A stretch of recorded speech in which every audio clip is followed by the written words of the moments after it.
The Texas Tech Red Raiders opened up the season by hosting the 4th annual Brooks Wallace Memorial Classic against the Northern Illinois Huskies on Friday. Tech shut out the Huskies by a final score of 8-0. Tech took control of the game right away as they scored 6 runs within the first 3 innings while keeping the Huskies scoreless. Dominic Moreno struck out 11 of the 24 batters he faced in the first 6 innings. Catcher Mason Randolph had a total of 17 putouts that helped Tech keep the Huskies scoreless. Tech had a total of 8 RBIs to finish out the game. The Red Raiders then faced the Northern Colorado Bears as part of the doubleheader Saturday.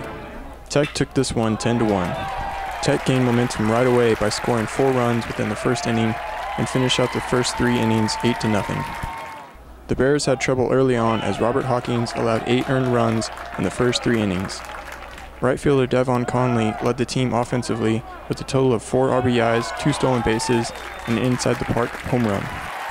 Tech then faced the BYU Cougars later Saturday night. Tech took this game by a final score of 5-1. The Raiders held the Cougars scoreless till the 8th inning with the help of first baseman Eric Gutierrez with 6 putouts and 2 assists. Bryant Burleson going 2 for 2 at bat with 2 RBIs and 2 runs helped Tech's 5-0 start.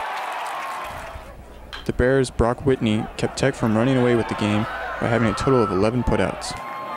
Tech faced the Northern Illinois Huskies again Sunday as they finished out the weekend series. Tech ran away with this one by a final score of 13-0. The Huskies had trouble with pitching as they went through 8 pitchers.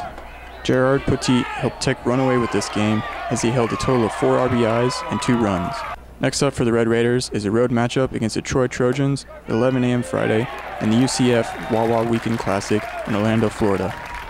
For the DT, this is Ben Fox.